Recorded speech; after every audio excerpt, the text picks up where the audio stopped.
네, 안녕하십니까. 발표를 맡게 된 서울대학교 명예교수 이태호입니다. 발표하는 동안은 마스크를 벗도록 하겠습니다.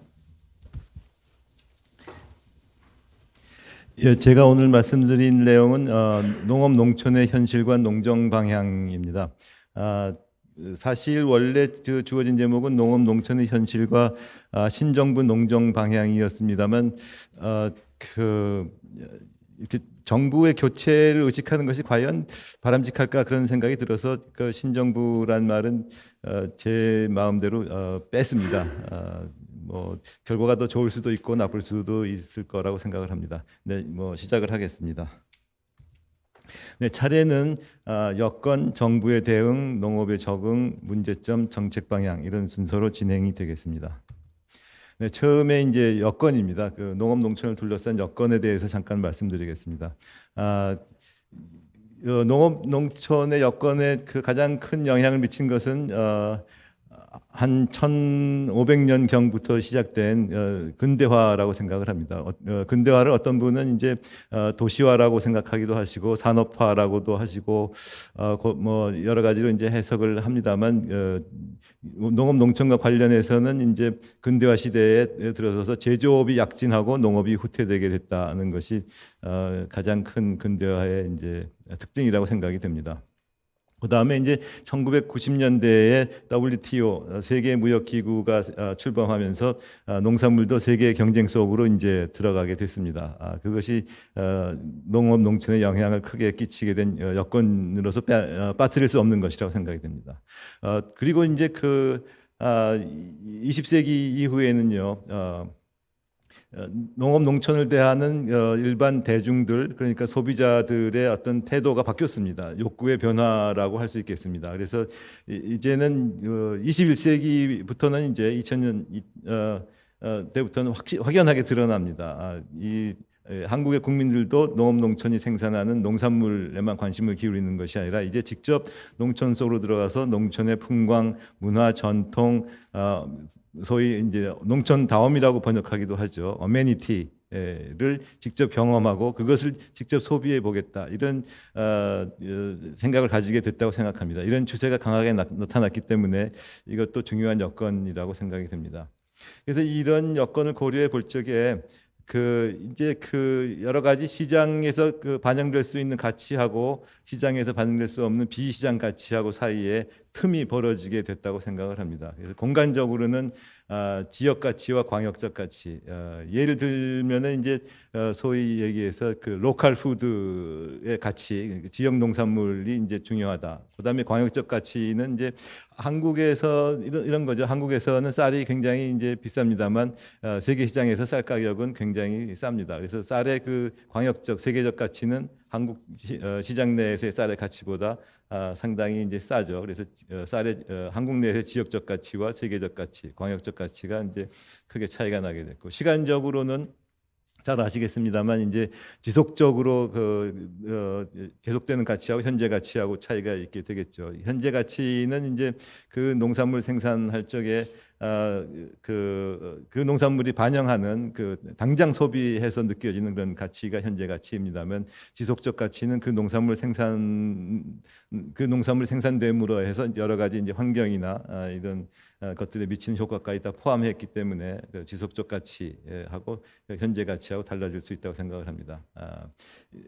경제적 가치입니다. 이것이 본문에는 사회적 가치라고 잘못되어 있습니다. 그런데 이제 경제적 가치, 경제적으로 이제 시장 가치와 비시장 가치의 차이가 나게 되어 있는데요. 공공재를 생각하시면 잘 알 수 있으시라고 생각이 됩니다. 이 공공재는 사회적으로 이제 반영되는 가치하고 그다음에 공공재를 어떤 개인이 혼자서 소비할 때 느껴지는 가치하고 차이가 나게 되죠. 그래서 이제 경제적으로는 사회적 가치와 사용자적 가치가 차이가 나게 됩니다. 그래서 다른 모든 상품도 이런 시장 가치와 비시장 가치하고 차이가 납니다만 특히 농산물에 있어서는 이런 공간적, 시간적, 경제적 가치가 크게 벌어지게 돼 있고 이것이 현재의 농업 농촌을 크게 좌우하는 중요한 여건이라고 생각을 합니다. 네, 그래서 이런 여건에 대해서 정부가 어떻게 대응해 왔느냐 하는 것을 잠깐 살펴보도록 하겠습니다. 사실은 제가 1990년 이후에 그 정부가 여러 번 바뀌었죠. 정부별로 약간씩 이제 이 정부별로 이제 이러이러한 각 정부가 이러이러한 정책에 어떤 주력해왔다, 중점을 두어왔다 이런 것을 간단하게 이제 본문에 써놨습니다만 지금 파워포인트에서는 건너뛰고 그 전체적인 상황만 말씀드리도록 하겠습니다. 네, 이건 이제 1980년대부터 지금 거의 한 2020년까지요. 정부의 예산을 나타내는 겁니다. 그래서 이게 농식품부의 실질 재정 지출을 나타내는 거죠. 그래서 보시면 아시겠지만 1990년대에 크게 증가한 뒤로 2020년에 이르기까지 별 차이가 없습니다. 계속 여기 보시면 한 14조 정도 되나요? 14조 되는 금액이 계속 유지되고 있습니다. 그 다음에 이제 정부별로 한번 이제 살펴봤습니다.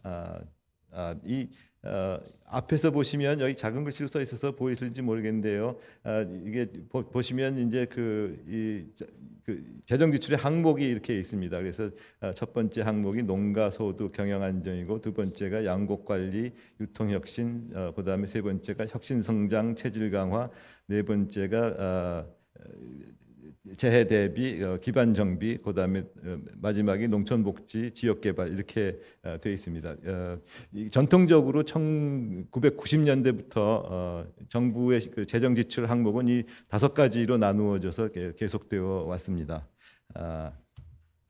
근데 이제 이것을 처음에 이제 3가지로 저는 더 간추려 봤습니다. 왜냐하면 이제 5가지를 그래프를 그리면 너무 복잡하고 그렇거든요. 그리고 이제 보통 우리가 농업을 생각할 적에 농가, 농업, 농촌 이렇게 3가지를 분류해서 생각하기 때문에 제 나름대로 이 5가지 항목을 농업 구조 정책, 농가 경영 정책, 농촌 사회 정책 3가지로 나누어서 각 예산이 어떻게 변해왔나 각 정부별로 살펴봤습니다. 그래서 농업 구조 정책이 이제 앞에서 보시면은 혁신 성장, 체질 강화, 재해 대비 기반 정비 이것이 농업 구조 정책에 해당하는 것이고요. 그다음에 죄송합니다. 그다음에 농가 경영 정책은 앞에서 말씀드린 농가 소득 경영 안정, 양곡과 유통 혁신이 농가 경영 정책에 해당합니다. 그리고 마지막에 농촌 사회 정책은 농촌 복지 지역 개발을 농촌 사회 정책이라고 이렇게 저는 3가지로 분류했습니다. 그래서 농업, 농촌, 농가 3가지로 분류해서 3가지 예산이 어떻게 변화해 왔나 살펴봤습니다. 정부별로 보시면 김영삼, 김대중, 노무현, 이명박, 박근혜, 그다음에 지금 정부에 이르기까지 이렇게 3가지 예산의 추세가 나와 있습니다. 보시면 아시겠지만 대체로 진보 성향 정부는 농가 경영 정책 예산을 많이 쓰는 경향이 있고 보수 성향 정부는 농업 구조 정책 예산을 많이 쓰는 경향이 있습니다. 그리고 최근에는 진보 정부, 보수 정부 할 것 없이 농촌 사회 정책 예산을 꾸준히 일정 수준 이상 유지하고 있는 상태라고 생각됩니다. 네, 그래서 이제 최근 이제 3년간 농식품부 예산을 이제 살펴봤습니다. 이게 매년 이제 정부에서 이런 자료를 이제 발간을 하죠. 제목은 예산 및 기금 운영 계획 개요 이렇게 되어 있습니다. 거기 보시면 이제 매년 이런 자료를 발행을 하는데요. 거기 보시면 여기도 5가지 항목이 혁신 성장 체질 강화 이렇게 쭉 나와 있습니다. 이 5가지 항목으로 정부가 어떻게 각각 지출을 하는지 그런 것이 나와 있습니다. 네, 이게 여태까지 말씀드린 것은 이제 과거 한 20-30년간 정부가 여건 변화에 어떻게 대응해 왔나 하는 것을 말씀드린 겁니다. 이제는 그것에 이어서 그러면 농업은 어떻게 적응해 왔나? 첫째로 생각할 수 있는 것은 농업이 그런 어려운 여건 중에서도 생산력을 유지해 왔다 하는 겁니다. 네, 물론 이제 그 정부도 정부의 역할도 많이 있었죠. 생산력 유지하기 위해서 정부가 이제 예산을 지출을 많이 이제 하고 노력을 이제 했습니다. 물론 이제 농업인 그다음에 농촌 주민 여러분도 상당히 많이 노력을 했고요. 그래서 농업이라기보다 농업 농촌이 이제 적응을 해서 보시면 아시겠지만 이표 2는 농림수산 부가가치 순서로 각 나라를 이제 쭉 이렇게 늘어놓은 겁니다. 근데 그 놀랍게도 한국이 농지 면적이 굉장히 작습니다. 170만 헥타밖에 안 되죠. 그런데도 불구하고 그 15위입니다. 세계 뭐 백수십 개 나라 통계가 나와 있는 백수십 개 나라 중에서 15위를 이제 하고 있습니다. 여러분이 놀랄 만한 사실은 여기 제가 좀 써놨습니다만 이 한국이 15위입니다만 이 오스트랄리아가 16위, 그다음에 캐나다가 17위, 아르헨티나가 19위입니다. 그러니까 이 한국의 농림수산 부가가치 생산액이 오스트랄리아, 캐나다, 아르헨티나보다도 많다는 거죠. 뭐 사실 근데 이제 그 양이 그렇게 많다는 것이 아니고 한국이 생산하는 이 농산물의 그 가치가 높기 때문에 금액이 크기 때문에 이제 농림수산 부가가치 생산액이 이제 높은 것이죠. 한국 농산물의 값이 이렇게 비싸다는 것을 나타내는 어떤 척도도 되겠습니다. 근데 더욱 놀랄 만한 것은 농지 면적당 그 농림수산 부가가치 생산액이 보시면 아시겠지만 한국이 세계 1위입니다 지금. 그래서 헥타당 16,000불 정도 지금 되고 있죠. 2등이 이제 아마 일본일 텐데 일본은 한 헥타당 13,000불 정도 됩니다. 그러니까 한국의 농업이라는 것이 굉장히 밀집돼 있다는 것을 이제 알 수가 있습니다. 농촌 인구 1인당 농림수산 부가가치는 한국이 한 15위 정도 됩니다. 한 33,000불 정도 된다고 생각됩니다. 네, 넘어가겠습니다. 그 다음에 이제 알 수 있는 것은 이것은 이제 주요국의 농업 생산자 보호 수준이라고 해서 그 표준이 되는 국가를 이제 오스트랄리아, 호주로 삼아서 호주의 농산물 가격 수준을 1로 봤을 적에 한국의 농산물 가격은 그럼 호주의 농산물 가격이 몇 배나 되느냐 하는 것을 나타낸 겁니다. OECD의 통계인데요. 한국은 세계 표준이 된다고 생각되는 호주의 농산물 가격, 오스트랄리아 농산물 가격의 한 2배입니다. 한국의 농산물 가격은. 그러니까 한국의 농산물 가격이 상대적으로 상당히 비싸다는 것을 나타내는 겁니다. 네, 농산물의 공급과 소비인데요.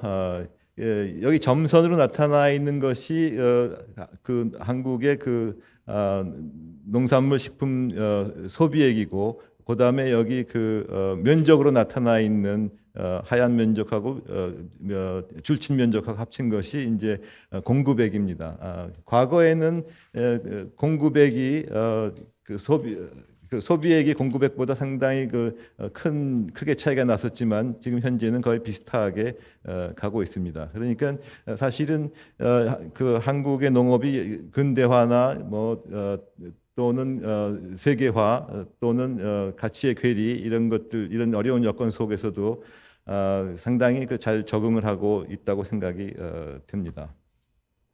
어떻게 적응을 했느냐? 작물 구조가 적응이 됐습니다. 작물 구조의 적응에서 가장 눈길을 끄는 것은 축산화입니다. 보시면 아시겠지만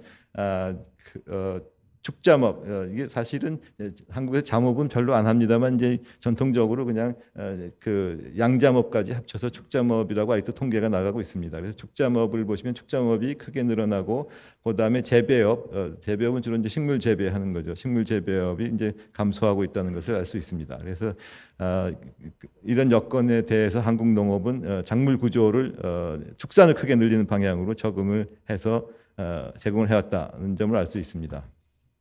그 다음에 이제 재배업은 어떻게 변화했냐면요. 재배업이 물론 크게 줄었습니다만, 시설화로 이제 재배업은 적응을 했다고 생각합니다. 여기 노란 선으로 나타나 있는 것이 이제 그 시설 채소인데요. 시설 채소가 보시면 상당히 많이 늘어나서 현재는 뭐 일정한 수준을 유지하고 있습니다만, 시설 채소를 상당히 많이 늘려서 한국의 농업이 여건 변화에 적응해 왔다고 생각을 합니다.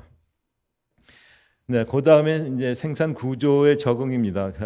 생산 구조의 적응 중에 눈길을 끄는 것은 양극화입니다. 그러니까 이 농사를 잘 짓는 어떤 상업농화된 규모가 좀 있는 그런 농가들, 여기서는 제가 이제 3천만 원 이상 농가로 이제 구분을 했는데요. 3천만 원 이상 농가의 비율이 95년에는 4.46%였다가 2015년에는 한 거의 14% 이렇게 많이 늘어났습니다.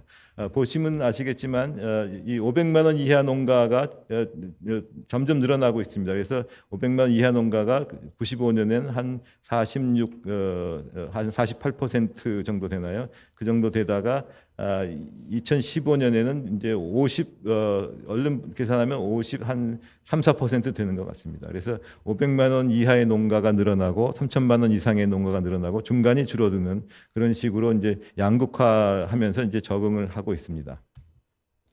또 보시면 아시겠지만 굉장히 집중화되는 경향이 있습니다. 그러니까 한 농가가 굉장히 많은 농산물을 생산하는 거죠. 여기 보시면 농가 판매 증가율이 집중화의 척도라고 생각이 되는데, 무려 그 돼지 같은 것은 보시면 아시겠지만 이게 얼마입니까? 2,770% 그러니까 27배, 8배 이렇게 늘어났습니다. 한 농가당 판매액이. 보시면 아시겠지만 농가 수가 95년엔 돼지 농가가 47,000호였는데 2015년엔 4,000호밖에 안 됩니다. 그러니까 굉장히 생산이 그 소수의 농가에 집중되고 있다는 것을 알 수 있습니다. 다른 농가, 다른 품목도 보시면 한우는 860%, 우유는 650% 이런 식으로 한 농가의 생산이 크게 늘어납니다. 이것은 이제 농업 생산이 소수의 농가에 집중되고 있다는 것을 나타내는 것이라고 생각됩니다. 네, 이 축산이나 뭐 시설 채소 이런 것만 집중되는 것이 아니라 많이 재배하는 쌀도 집중이 됩니다. 보시면 아시겠지만 이제 이것은 집중도를 나타내는 논재배 면적의 집중도를 나타내는 로렌츠 곡선인데요. 맨 왼쪽 선이 95년이고 네, 잘못 말씀드렸습니다. 맨 왼쪽 선이 2005년이고 맨 오른쪽 선이 2020년입니다. 보시면 아시겠지만 점점 이것이 꺾이는 정도가 더 점점 심해진다는 것을 알 수 있습니다. 일반적으로 로렌츠 곡선이 꺾이는 정도가 심해질수록, 그러니까 거꾸로 니은자에 비슷해질수록 집중도가 이제 커지는 거라고 생각이 되죠. 엔겔 개수가 아니라 집중도를 나타내는 진위 개수로 말씀드리면 죄송합니다. 진위 개수를 말씀드리면 2005년엔 65 정도 됐는데 2020년에는 한 75 정도 됩니다. 네.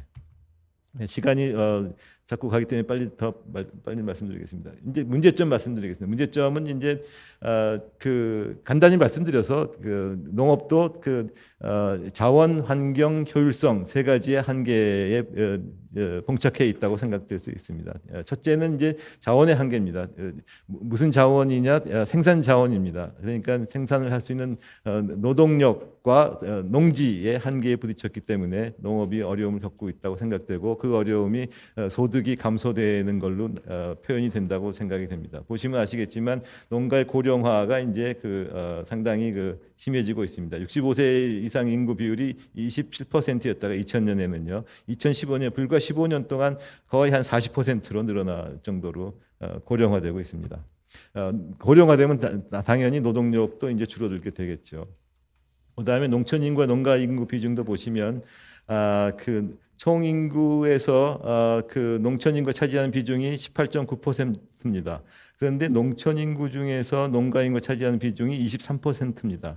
그러니까 농촌에 산다고 하더라도 농가에 속하지 않는 분들이 대부분이고 농가에 속하는 분들은 23%밖에 안 된다는 겁니다.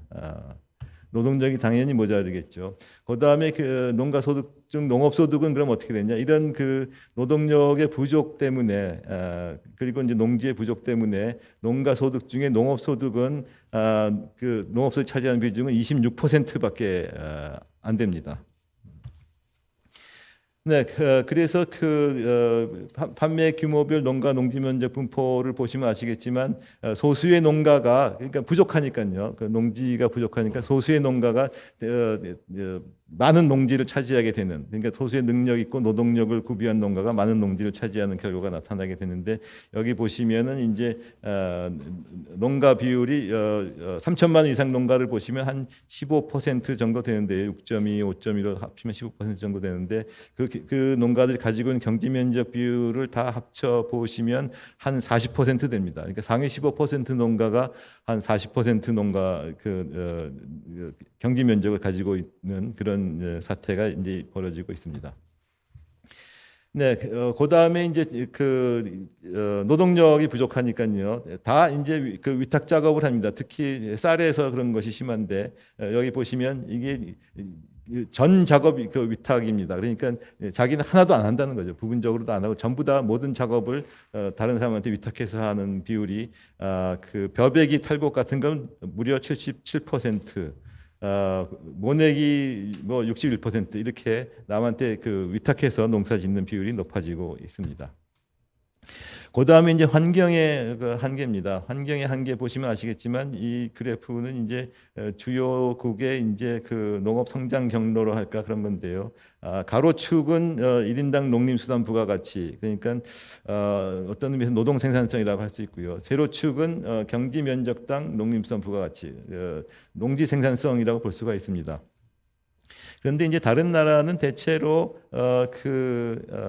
이게 맨 왼쪽이 대체로 보시면 맨 왼쪽이 1990년이고 맨 오른쪽 맨 왼쪽 점이 1990년이고요. 오른쪽으로 점점 이어지는 대로 따라가시면 2015년에 도달하게 됩니다. 보시면 아시겠지만 다른 나라들은 대체로 이제 그 농지 생산성은 그만 높이고 1인당 그 부가가치, 노동 생산성을 높이는 방향으로 가고 있습니다. 이것은 그러니까 그 좁은 땅에 많은 생산을 집약시키는 그런 농업을 이제 안 한다는 거죠. 그렇지만 아직도 한국은 이렇게 가파르게 좁은 땅에 많은 그 농업 생산을 집약시키는 방식으로 진행되고 있습니다.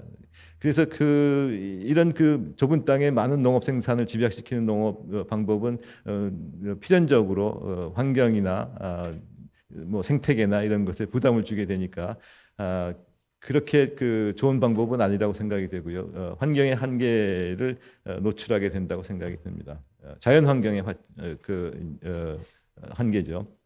그 다음에 이제 자연 환경뿐 아니라 정주 환경도 이제 문제에 부닥치게 됩니다. 정주 환경은 고령화로 이제 농촌 인구가 줄어들면 정주 환경이 개선이 되지 않게 되고 정주 환경이 좋지 않으니까 또 농촌 인구가 늘어나지 않게 되고 이런 악순환을 반복하고 있다고 생각이 됩니다.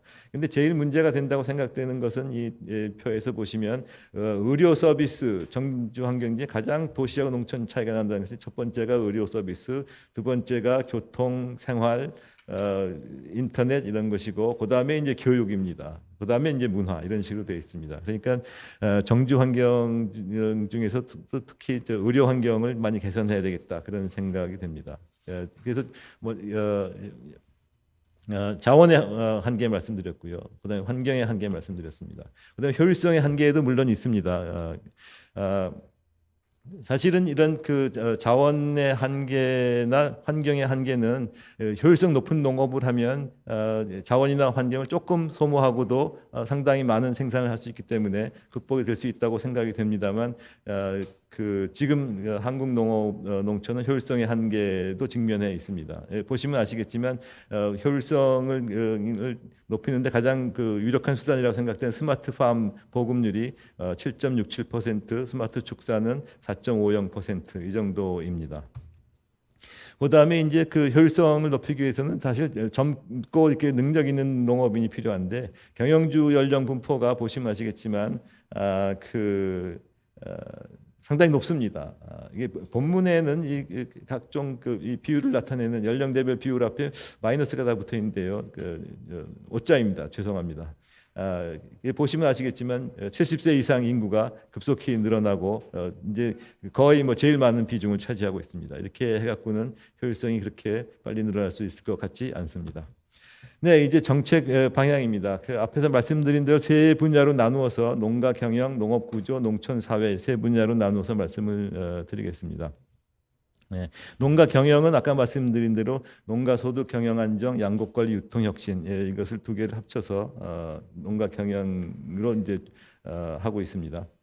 농가 경영 정책 제일 중요한 것은 결국 농가 경영에서 제일 중요한 것은 소득을 높여준 농가의 소득을 높여주는 거라고 생각이 됩니다. 농가의 소득을 높여주기 위해서는 농가의 농업 생산 자원 새로운 어떤 농가 소득을 높일 수 있는 소득 자원을 공급해 줘야 된다고 생각을 합니다. 지금 농가 소득이 양극화되고 어떤 농가는 굉장히 낮은 소득밖에 올리지 못하고 있는 이유는 소수의 대규모 능력 있는 농가가 얼마 되지 않는 한국의 농업 생산 자원을 다 같기 때문이라고 생각됩니다. 뭐 이제 그거는 당연하게 그럴 수밖에 없다고 생각이 됩니다. 얼마 되지 않고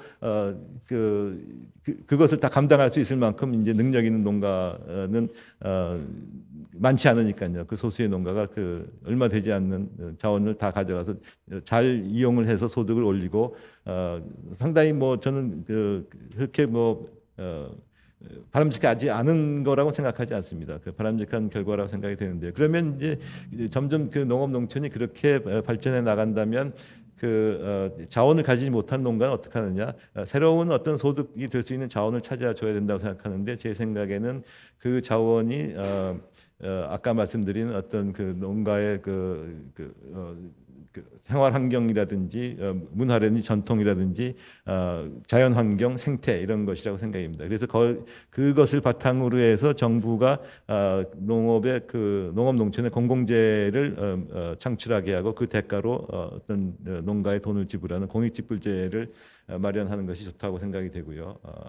그다음에 이런 것을 하기 위해서는 농가 경영이 투명해 갖고 농가의 사정이 잘 파악이 돼야 되는데 그러기 위해서는 농가 경영의 투명성을 기해야 되고 그러기 위해서는 정부가 이제 각 농가들도 세금을 부담하게 해서 정부의 자기의 농가 사정을 신고하게 하고 정부가 각 농가 사정을 잘 파악하게 되면 각 농가에 대해서 더욱 적극적인 어떤 지원 정책을 할 수 있다고 생각이 됩니다.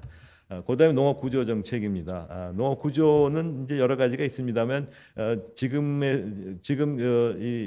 이런 정보통신 시대에는 스마트 농업 기반을 확실히 하는 것이 효율성을 높일 수 있는 가장 빠른 수단이라고 생각이 됩니다. 그리고 그것을 감당할 수 있는 청년 농을 많이 농업에 진입할 수 있게 하는 것이 좋다고 생각이 되고요. 그다음에 이제 농촌 사회 정책인데요. 농촌 사회 정책에서 정지 환경 같은 것을 제대로 잘 만들기 위해서는 여러 가지 이제 돈을 지불하고 이런 것도 있겠습니다만 결국은 국민과 농업 농촌이 서로 소통을 하고 협력을 해야지만 그런 일이 이루어질 수 있다고 생각을 하고요. 그다음에 이제 복지에 있어서는 복지 정책이 사실은 보편적 복지를 이제 기본으로 하기 때문에 전 국민 농촌복지뿐만 아니라 전 국민에 다 해당되는 복지를 여러 부처에서 하고 있습니다. 기재부 그다음에 행안부 산업부 이런 데서 농촌복지 보건복지부 물론입니다. 이런 보편적 복지에 해당하는 복지 정책을 많이 하고 있는데 부서들과 협치를 해서 하는 것이 좋은 방법이라고 생각이 됩니다. 그 다음에 그러니까 이 세 가지 것을 잘 해갖고 자원, 환경, 효율을 높일 수 있게 되는 것이 이제 바람직하다고 생각이 되고요. 마지막으로 말씀드릴 것은 제가 여기 이 하얀 것으로 써놓은 것은 가능하면 좀 시장 지향적으로 해줬으면 좋겠다는 정책들입니다. 경영 안정, 유통 혁신, 혁신 성장, 지역 개발 이런 것들은 가능하면 시장 지향적으로 하고, 좀 짙은 글씨는 정부가 좀 더 많이 개입해도 되겠다 하는 것들입니다. 그래서 정부와 시장이 균형을 이루어서 이런 자원 환경 효율성의 한계를 극복하는 방향으로 하는 것이 올바른 정책 방향이라고 생각이 됩니다. 시간이 많이 초과해서 이 정도로 마쳐야 될 것 같습니다. 네. 마지막 표어는 스마트 농업, 슬로우 농촌입니다. 네, 이상입니다. 감사합니다. 네, 대단히 감사합니다.